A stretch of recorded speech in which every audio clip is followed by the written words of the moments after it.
Assalamu alaikum. You're watching Views and News, and I'm Faisal Rahman live from our Islamabad studios. Today, we'll be talking about the overall economic situation of Pakistan. We all know that the economies all over the world, they're melting down because of this coronavirus. It's been almost 10 months now that we are, in fact, witnessing the effects of this coronavirus, COVID-19 as they call it. Now, the news story is that it has further mutated, and now there's a new kind of virus from the similar breed in UK, and this was found in September, but now they believe that out of every 10, almost 7 of the cases are of that of the new mutated virus. So again, the businesses, they've been shut down, no flights in and out of UK. Countries like Saudi Arabia or Oman or Kuwait, they have totally shut down their airports and the services regarding that.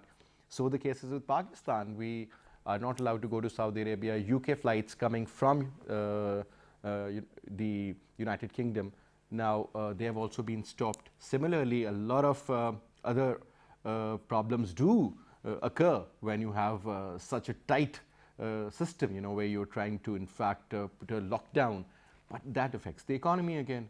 Now look what has happened in the United States of America. Just imagine 900 billion. I'll repeat, 900 billion. This is more than 3 times of the total economy of Pakistan. That kind of money has been approved, but Pakistan is a poor country. Remember that. But still, we are managing. Though we are getting affected, but still we are managing. The good story is that when we talk about the exports, they are on a rise for the last 5-6 consecutive months. You talk about the imports, they have been controlled very significantly. That is primarily the reason that the overall difference is now in a surplus. But today we'll be talking about one of these statements issued by the Prime Minister of Pakistan. He says, Mashallah, despite COVID-19, great news on economy, remarkable turnaround, current account surplus again in November, 447 million for the fiscal year so far. Surplus of 1.6 billion as opposed to deficit of 1.7 billion same period last year.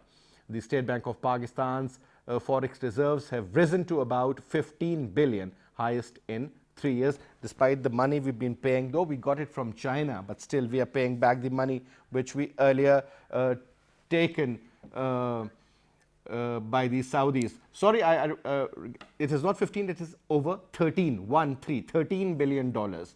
Now, the next story is again, it says in November 20, the current account surplus rose to further 447 million against a deficit of 326 million in November 19.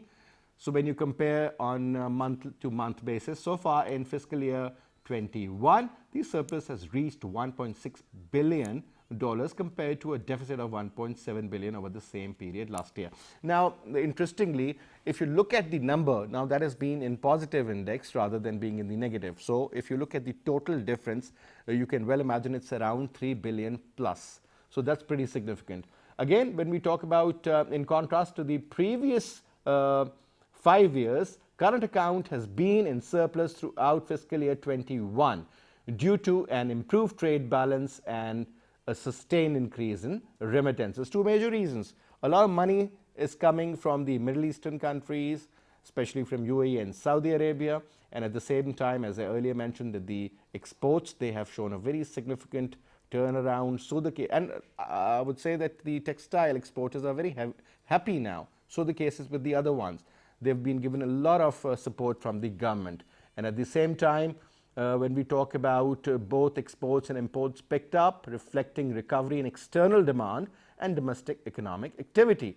Despite the fact that corona is in Pakistan and there is a second wave which is very lethal, still businesses are open with certain SOPs in place. It further states that this turnaround in the current account, together with the improvement in financial inflows, raised State Banks of Pakistan's forex reserves by around 1 billion in November 2000 at 13.1 billion. They are now at the highest level in the last 3 years. So now, interestingly, this is what is happening now. Things are getting better.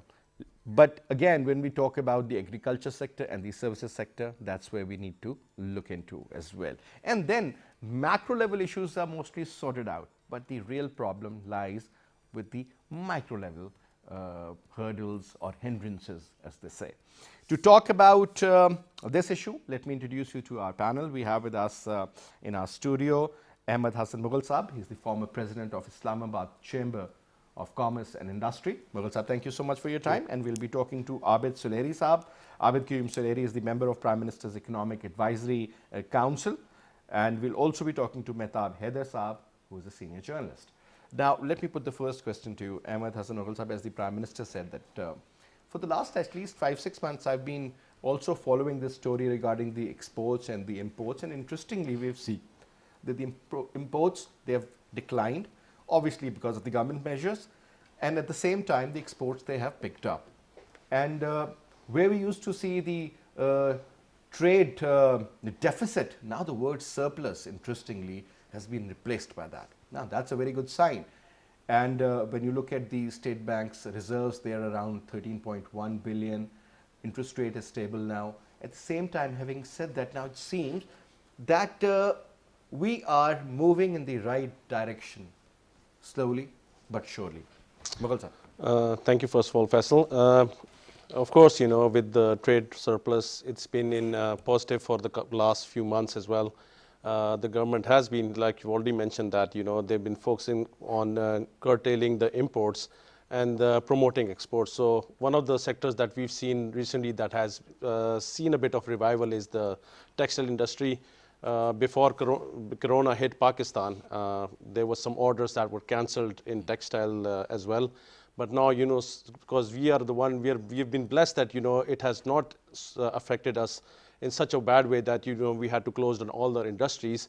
So a lot of orders have come in from abroad, and you've seen that, you know, the textile mills, they've been working at full capacity at the moment. And they've got I think they need more labor as well as, you know, they need more capacity to complete those orders. And what we've seen is that, you know, it's globally, it's been really affected all the economies of the world because they had to close down their businesses. But alhamdulillah, I think, you know, it's been over here. The Prime Minister has tried, you know, including all the ministers that were involved, as well as the different organizations, that they were working on a way so that, you know, they could keep the businesses open. Especially, you know, like you've seen over here that, you know, most of the restaurants, they've been employing a lot of people. Even small restaurants have been employing almost 30 to 40 staff over there. And some had to lay them off during the wedding halls for that matter. Wedding halls as well. And then, all you these know, marquees. These marquees and everything related to hospitality, you know, that had been affected because they had to be completely shut down. Services sector primarily. And basically, yes, anything including that had personnel involved in that. So they had to curtail those businesses, you know, they had to close down for temporarily, and that had a very negative effect. You know, we had seen that, you know, there was unemployment increasing, and with unemployment, you know, there's like so many social problems that arises with that as well. Having said that, you know, when we look at the division, when you look at the agriculture, around 20-21% in our overall GDP. When you look at the services sector, that's more than 2/3, around 67%. And then you have the industrial side and all. Now, having said that, sir, the services sector primarily suffered quite a lot. Not agriculture as such, because primarily that's not something, you know, that's done in the cities. And the disease were primarily, you know, in the big cities like Lahore or Karachi for that matter, or Islamabad, Pindi, Faisalabad, Peshawar. So that was one reason. But when you talk about services sector, for example, people were not going to see the dentists. They were delaying their appointments. People similarly, you know, wherever there was this human contact, people were avoiding that. But a lot of transactions were taking place through the internet primarily. So that is something okay. But when you look at this services sector, do you really believe that we could have picked up in a much better way if Corona wasn't there? Because at the end of the day, we have been able to manage, you know, issues at a very, very controllable level, I would say. What I think is, you know, that for services sector, you need to have the right people. You need to have the right skill set for that. Maybe we could have picked up some outsourcing jobs as well, some outsourced projects from abroad as well. But we need to have this skill and the labor to do perform these jobs. You've seen that a lot of companies, big companies like Facebook and Google, they had closed their offices until 2021. So everybody was working from home. But for that, you need to have the skills, the people involved.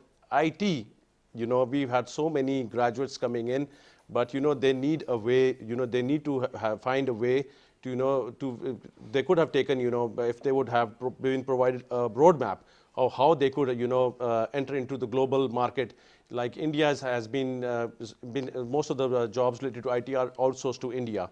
So I think that we could have, worked on that as well, because you've seen that recently a lot of companies that were involved, that were somehow, related to IT, the shares have risen up significantly over the past 6 to 7 months, because most of the companies, in order to function, would have required the services, or they would have required to pay them to use their services. So that was something that we could have picked up on. We could have taken advantage of that, because we were basically one of the countries that were least affected by this global pandemic. All right, so we've been also joined in by Abid Qayyum Suleri Saab. Suleri Saab is the member, Prime Minister's Economic Advisory Council. Assalamu alaikum, Suleri Saab. Ji, walaikum salam. Sir, thank you very much for taking out your time and talking to PTV World. Now, simple, straight question now. So there's a statement that says that the remittances during the last 5 months, they have risen by 27%. Now, there's one school of thought that a lot of people are sending their money back. The second is that people are wrapping up their businesses, and most people are not getting the job contracts for the next year or so in UAE and in Saudi Arabia primarily. So that's why a lot of money is being sent back. Is it true, number one? Secondly, if it is true, what sort of a backup plan do we have, sir? Because I believe that the existing labor in Pakistan is not up to that level which is required in countries like Malaysia or Qatar, for that matter, or abroad. Well, there can be quite a few contributory factors behind increase in remittances. I think most important factor is Pakistan's implementation on anti-money laundering laws and curbing on hundi and hawala, that is somehow channelizing all the money which was previously coming to Pakistan through informal channels is now coming from formal channels. So while some of the Pakistani diaspora in Middle East, while they perhaps would be renegotiating their contracts, but to me the most important factor is that because previously people, when they used to go for Hajj and Umrah or for visits, they could carry this money by hand, or they could send it through hundi and hawala, and now all of that money is being sent through banking channel, most of it. And if most of it is being sent through banking channel, that is getting reflected as increase in remittances because it's being recorded now. So I'm not privy of the fact that Pakistanis en masse they are losing contract, because yes, the economies, Middle Eastern economies, they were hit badly by COVID. But if you look at the price of Brent now, it's again improving, which means that the oil-producing countries, they are again coming back to business. And if they come back to business, I don't see that Pakistanis, or for that matter Bangladeshi or Indian or Sri Lankan or any of South Asian, they would be losing contracts en masse.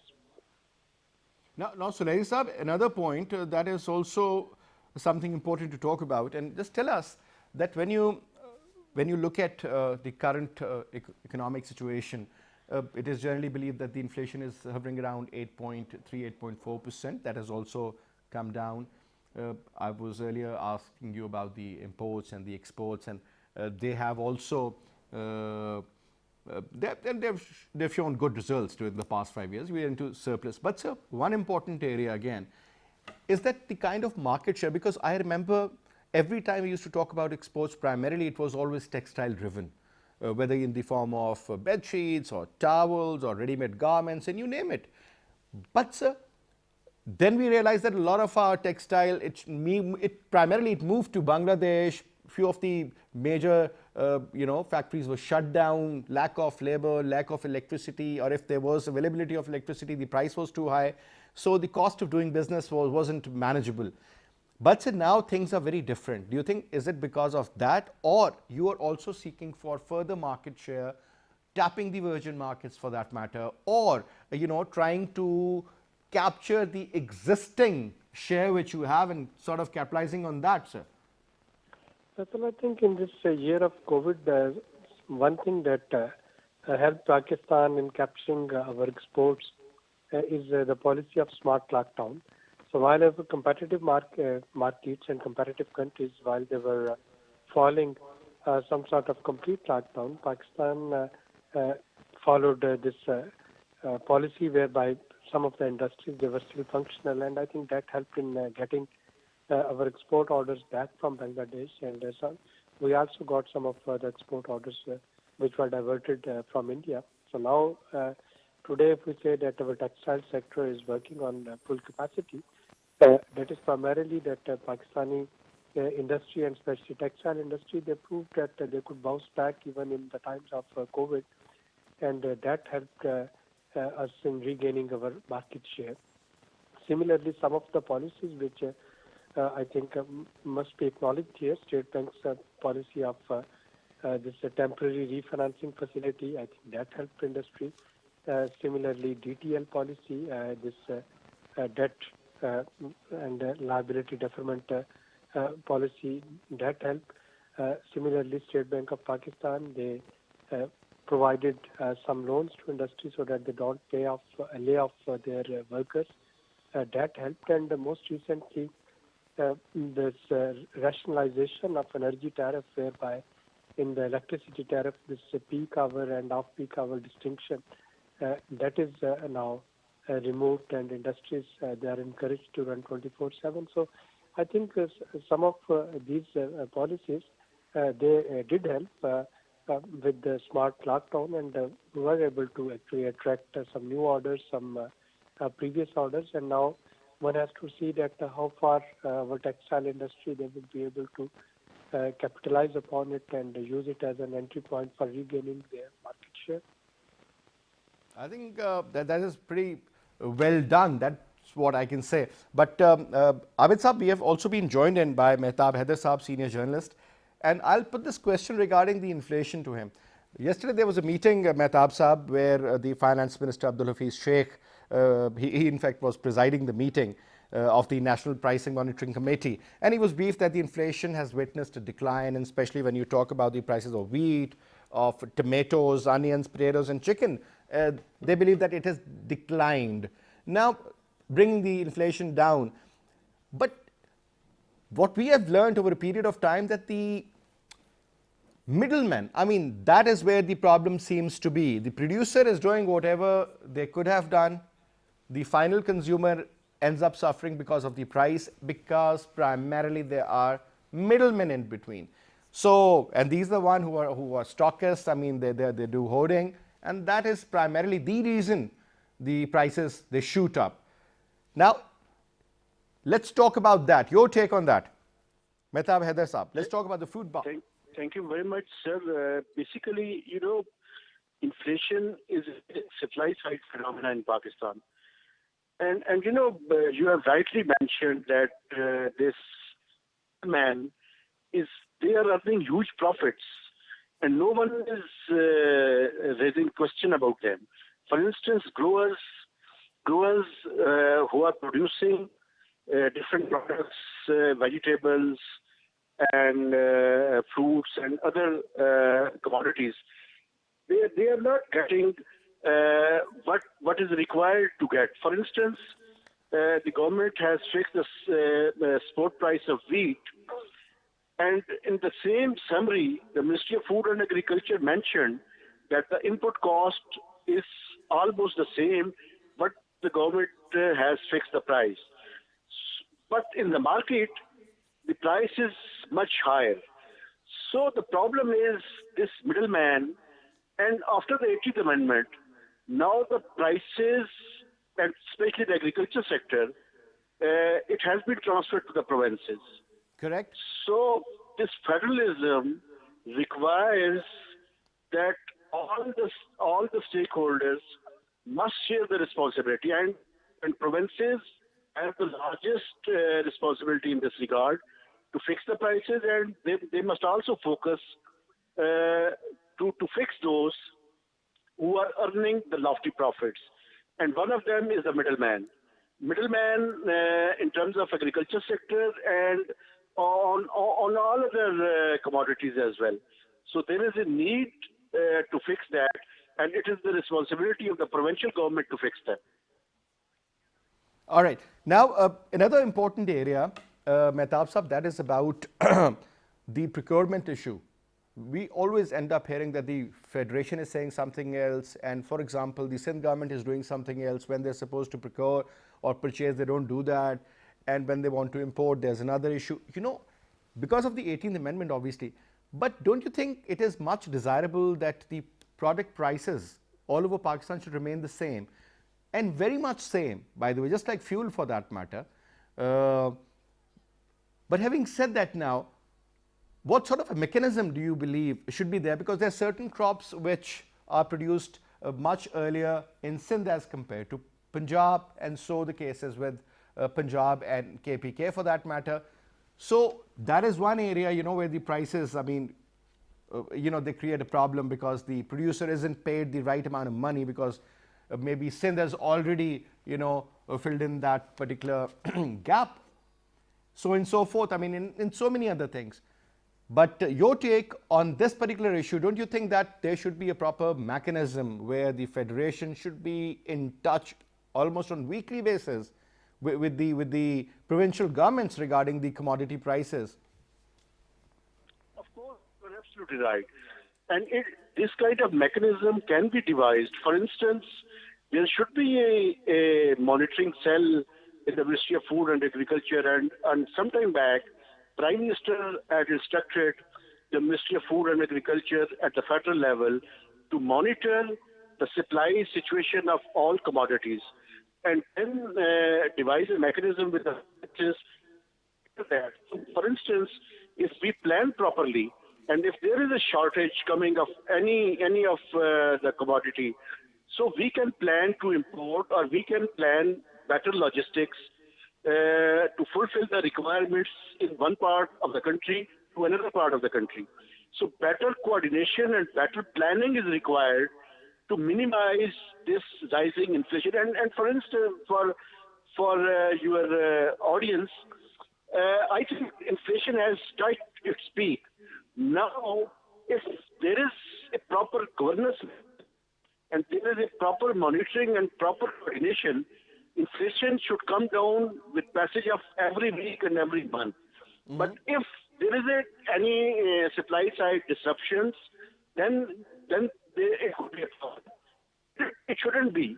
It can through better coordination and better and it can even after the 18th Amendment. For instance, this National Price Monitoring Committee, now it's meeting on weekly basis. But in last fiscal year, Ministry of Finance didn't convene even a single meeting for whole 6 to 9 months. But now, price hike and inflation is a major concern of the government. Now they are holding meeting on weekly basis. And this kind of coordination can help us beat this is exactly the rising inflation. What my point was, Mehtab Sahab, that, it's about bad governance or whether it is about, certain elements in our society who create such problems. And that is absolutely nonsense. They should be taken to task because hoarding is not something new which we are witnessing in Pakistan, but there should be a proper limit.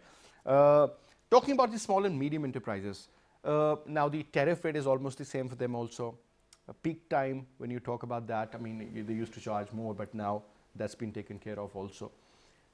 Again, sir, when I was surprised and I was happy to see that, the people of Sialkot, they built an airport, operated and everything. I mean, just look at the kind of enthusiasm they have and the need they had. This was government's job, but they did it. And now having a private airline, Sial Airline. So they take the initiative and they do it. They are the doers, whether people in Faisalabad or Gujranwala or Karachi or elsewhere, wherever there is industry. And they deserve some relaxation, and FBR should also be able to squeeze them, but squeeze them to a limit. Go for the new people. But again, what my point is, sir, that such places where the small and medium enterprises, they are the backbone. As I always say, that whether you talk about Japan or Germany or Holland for that matter, SNPs, they are the backbone of any economy, and especially when you have crises like COVID-19. In Pakistan, Mughal Sahib, we have been hearing that this will be done, that was going to be done, then there was this concept of one village, one product, and so forth. Nothing much has been done, though the potential exists. Whether you talk about leather, you talk about surgical items, you talk about sports goods, and so forth. There's a long list. There you go. See, one of the problems is that, you know, we do not have a long-term policy. Whichever parties in government, they put up some policy, you know, we're going to do this, but as soon as there's elections, another one comes into power, they completely stop those projects. They want to start something new because, you know, if those projects get completed, the previous government will get credit for that. So that is what they don't want. It's a political thing as well. I think we as a nation are not working. We do not have a goal set. You know, we are not given a goal that, you know, we're supposed to work towards this thing, or this is the objective that we need. Countries like China, you know, the reason for the success is that, you know, whenever there is a goal given to them, all of the country works towards that. We're talking about a lot of different cities as well. Sialkot is one of the, I would say, exceptional city that, you know, they voluntarily put a tax on themselves so that they could build the airport. And now they built a dry port as well, and now they've worked towards an island. And because of, you know, I was talking to one of the senior leaders of the Sialkot chamber, and we were telling him that because of the devaluation of the rupee, you know, their plans got delayed because of that, because, you know, it was a massive devaluation that happened last year. So, but still, you know, those are the people who know that, you know, the government is not going to help them. They have to help themselves. And it's been, you know, refreshing that, you know, the Prime Minister has acknowledged their efforts, and but the thing is that they do not get any benefits that they should be, because they are one of the highest taxpayers in any city that they are the highest taxpayers. They do not get any benefit. The government should look into that as well. You know, that what is the benefit for them, that, you know, they should pay all these. They're like they should be treated as, you know, when you go to any company and you're a customer and you're the one who's paying them, and you get treated the higher value or the higher money that you are paying to the organization, the better service you get. Yep. So definitely the highest taxpayer should be acknowledged, and they should be provided any kind of extra, you know, services. But we don't expect a lot, but, you know, we expect the basic, at least, you know, the acknowledgement as well as some kind of privileges. I still remember there was a time when they said that whoever is paying the highest tax, I mean, there's an upper bracket, they would be treated as VIPs at the airports, elsewhere. You know, that was something, you know, just to make him feel proud that, you know, what you have done is brilliant. Though you have made money, but you've paid this kind of tax, and you deserve to be the VIP. Because, you know, in States, whenever you talk to anybody, they say, well, I'm a taxpayer, yes. You know. So that's the strength they have. You know, over here, if a police cop stops you, what are you going to say? I'm a taxpayer, you know. He's going to hold you by, you know, and is going to take you behind the bars. But the point is that taxpayer is somebody we should look up to. Definitely. Those are the people who are the ones who are paying the salaries of the people who are working, and they're supposed to provide them a service, but instead they're providing a disservice to them. So, you know, the FBR especially, you know, it's like it's the wages that they are getting, the salaries that they are getting are from the tax that those people are paying, but those are the one who's paying you is the one who gets harassed in the end. So that's very, very unfortunate. Now, Suleri Saab, let's talk about agriculture for a moment. There are a lot of agricultural subsidies even in France, but at the end of the day, look at the kind of support the agriculture industry gives to them. You talk about value addition, France, the first thing which pops up in your mind is wine, for that matter, and look at the kind of export they have. I'm just giving you an example that over here, sir, we still believe in the very, very basic. and no value addition. We end up losing around 50% of our agricultural produce, fruits and vegetable in general, because of lack of infrastructure, lack of those places where we can store them. They used to say that we have got certain storage facilities available, but God knows, sir. And at the same time, when we talk about these subsidies, sir, whether you say that it's given to the small scale farmer, but having said that, sir, they are primarily being taken by the main landlords of the area. You talk about the fertilizer, you talk about, or anything related to agriculture, sir, that product is always picked up by somebody who is powerful, and then hoarding takes place, the prices they go up. The actual farmer isn't getting the benefit, sir. Look what is happening in India. I'll just give you an example. Just because of a wrong policy of the government, the whole, lot of these farmers from Rajasthan, from Punjab, or Amritsar, all these areas, they've gathered there now, sir. So what I'm saying is, sir, agricultural policy. Let's talk about that. Your take, sir. Sulari sir.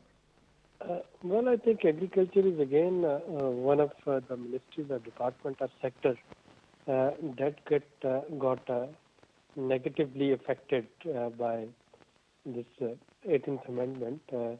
Of course, we used to be an agro-based country, agro-based economy, and then all of a sudden we found out that services is contributing 60% of our GDP. Now that is a good omen, but the difference between agriculture and services sector is that services sector require either highly skilled human resources or highly educated human resources, while in case of agriculture, you're semi-skilled, you're unskilled, all sort of human resources are getting absorbed. So now we are in a dilemma where agriculture still remains one of the most job providing sector, but its contribution to GDP due to all sort of policy neglect that you mentioned, and you rightly mentioned, that's very much there. But now again, in the year of COVID, I think one of the things that Pakistan could remain insulated to is the food crisis. You would remember that in March 2020, ADB and World Bank and IMF, all of them, they were warning of a severe food crisis amidst this COVID-19 financial crisis and food crisis. And Pakistan, fortunately, remained insulated from it because we are meeting 90% of our caloric requirement from our domestic production. Yes, there is problem of inflation, but inflation, both in case of wheat or sugar, that was mismanagement. It was nothing to do with COVID. So the point I'm trying to make here that our agriculture sector still has potential. It is bouncing back. It has resilience. And I'm sure that there are certain policies now being taken both at federal level as well as at provincial level to improve it. We have learned our lesson that our varieties, they are no more adaptable to the type of climate change that is happening in our country, be it wheat variety or rice variety or cotton variety. So we need to improve our seeds.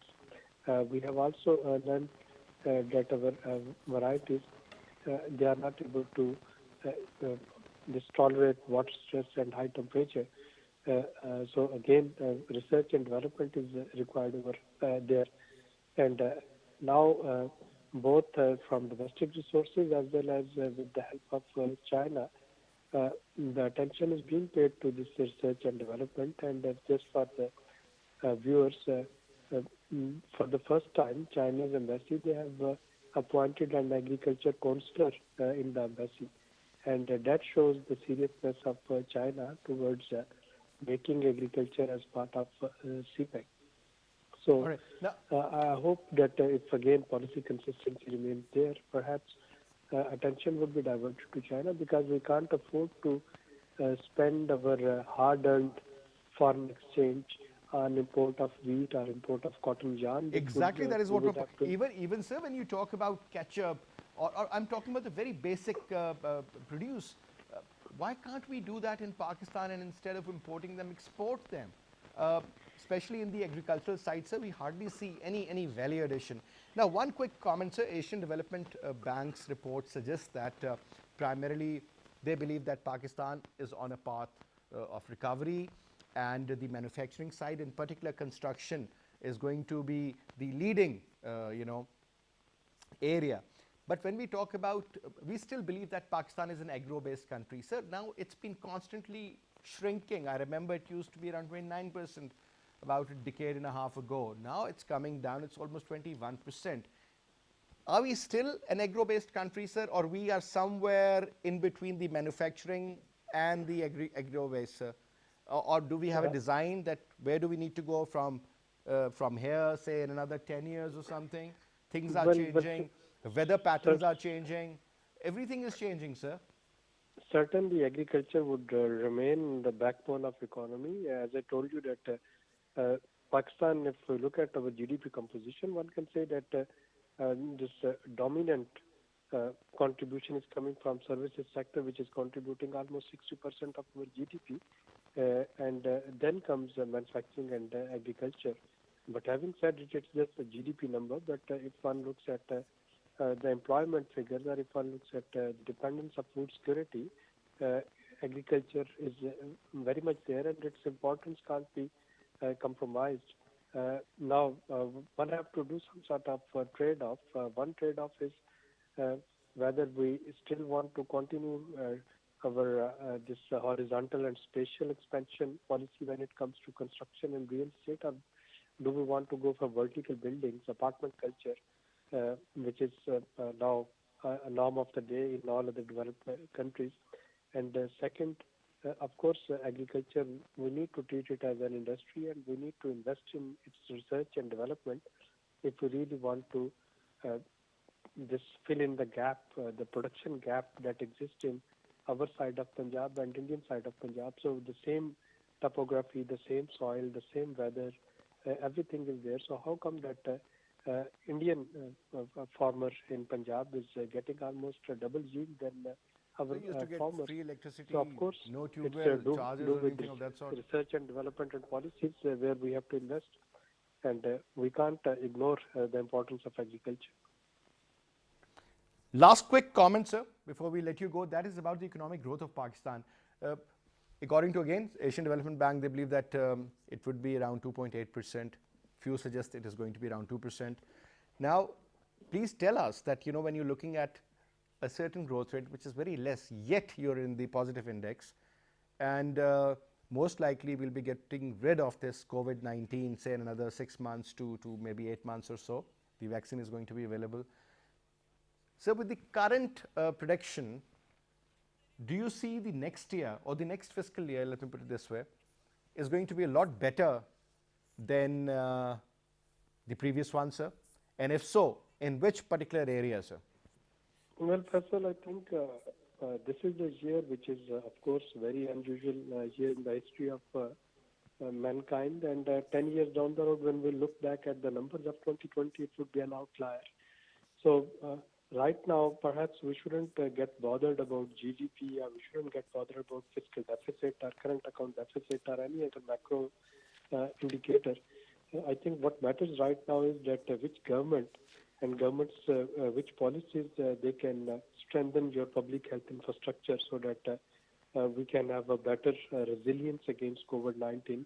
Which are the policies which can protect your livelihoods through job creation, so that people in the tough times, they can have a 2 square meal, and which are the policies which can provide social protection to those who have to unfortunately let go of their jobs as they were already below the poverty line. So right now, even the deficit policies, if those are for investment in future generation, I would say that they would build a foundation for your economic growth in 2022 or in 2023. So those countries who will have these monetary flexible policies, monetary loosening rather than austerity, they are actually investing in the people, and this is what we need to pursue here. So I'm not for this particular year not very fond of falling number GDP, even if it goes negative, as long as government is taking care of social protection through a SAS program, or it is taking care of job creation, or it is investing in public health infrastructure, or it can import vaccines from Gavi, from China, from other resources. I would say that that would build the foundation of a strong economy, if not in 2021, for year 2022. All right. Thank you so much for your participation and your comments. Now, Mehtab Sahab, quick comment. You know, when you look at the dollar versus rupee, what we have witnessed that during the last month or so, it's been hovering around 159 and 161. So, but that is the major reason, though it has really, rupee has devalued, but now at least it's stable. That is something important. Now, looking at the rescheduling of $1.7 billion loan, even we are paying the money to the Saudis also, though we are getting it from the Chinese, but still that pressure is there, but not to that level, not to that extent. Sir, do you see dollar rupee parity being stable in the next 6 months or so, sir? Basically, our current account balance is in surplus. And we have the been Prime in surplus Minister for the also last 5 tweeted months. about this, that the current deficit has turned into surplus. Yeah. But underlying, there is a problem because, the financial account is in negative. And overall balance of payment position requires that Pakistan will have no other option but to go back to the IMF. And now efforts are underway to revive the IMF program. And there is a possibility that after this Christmas and New Year holidays, the formal program with the IMF would be revived with the completion of the second review. That would pave the way for release of third tranche. That would be $450 billion.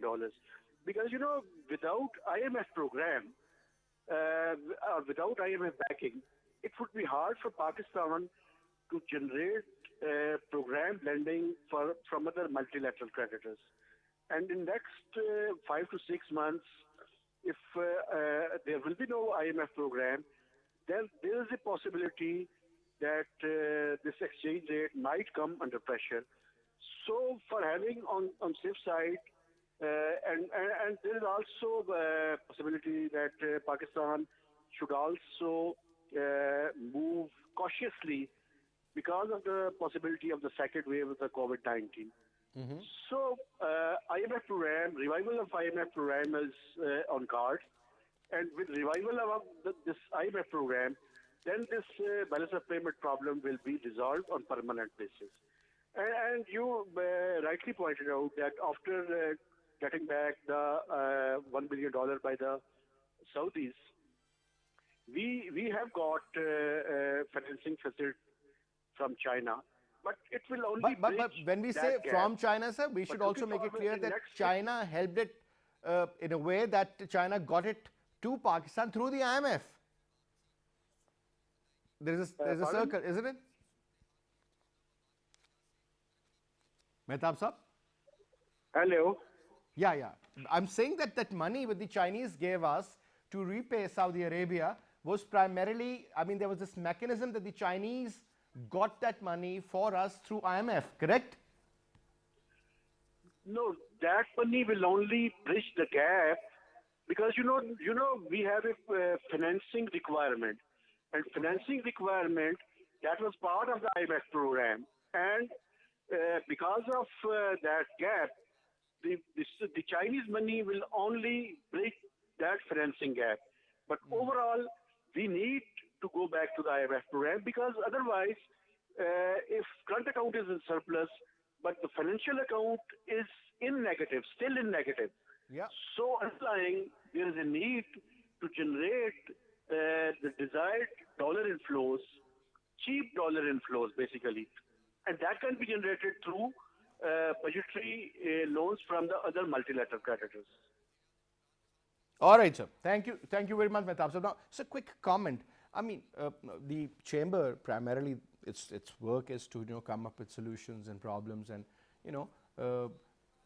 the problems which are being faced by the business community or the investor or the industrialist, I mean, that they need to be on one page, and then they put a summary to the Ministry of Finance or even in budget for that matter. And then normally few things are taken into account, few are like rejected. That's the way it works. But recently, sir, what sort of an experience are you having, or the chamber is generally having, with the ministry and the concerned departments? I think that the Prime Minister has taken the response has been good from the Prime Minister's side as well. He's taken the opinions and the suggestions of the different chambers into the policies that they've been starting to make that, and we feel more welcomed. That if we're giving them any suggestions. So compared to previous governments, this has been a positive for us to some extent, that we used to expect, the suggestion that we're going to send, they're just going to be disregarded and, they'll be put on the side. But we were surprised, that our presidents, a few of our president, the previous president, he went to the Prime Minister as well and discussed a few things related to the construction industry and some other industries as well. And it got a really positive response from the Prime Minister himself.